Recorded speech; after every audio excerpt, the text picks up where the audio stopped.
U.S. President Donald Trump said on Wednesday he would ask the Republican-controlled Congress to extend federal control of Washington's city police force beyond 30 days. We expect to be to Congress, before Congress, very quickly. And again, we think the Democrats will not do anything to stop crime, but we think the Republicans will do it almost unanimously.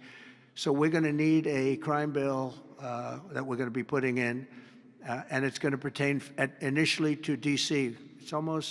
We're going to use it as a very positive example, and we're going to be asking for extensions on that, long-term extensions, because you can't have 30 days. That marks an escalation of Trump's campaign to exert presidential power over the nation's capital after he said on Monday he was deploying 800 National Guard troops to Washington and invoked the District of Columbia Home Rule Act to place city police under direct federal control for 30 days. A White House official said more than 1,450 law enforcement personnel were on patrol in Washington on Tuesday night, including hundreds of federal officers and agents from more than a dozen agencies. This video shows Immigration and Customs Enforcement agents arresting a man in the Capitol on Wednesday, as well as an ICE helicopter flying over the National Mall.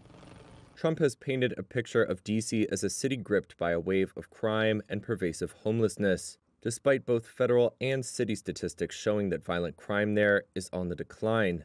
Without providing evidence, Trump claimed those numbers weren't true on Wednesday. You're going to see a big change in Washington crime stats very soon. Or not the stats that they gave, because they turned out to be a total fraud.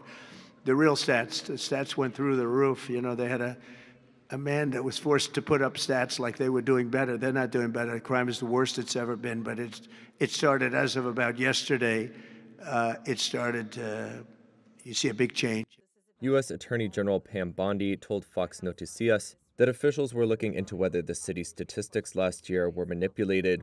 The office of the city's mayor, Muriel Bowser, declined to respond to Trump's latest comments, but she has previously noted that violent crime in the city hit a 30-year low last year.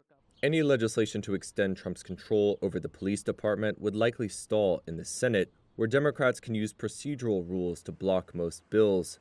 Trump told reporters on Wednesday that if Congress fails to act, he can declare a national emergency to extend the 30-day limit. However, legal experts say there are no grounds for such an extension in the Home Rule Act.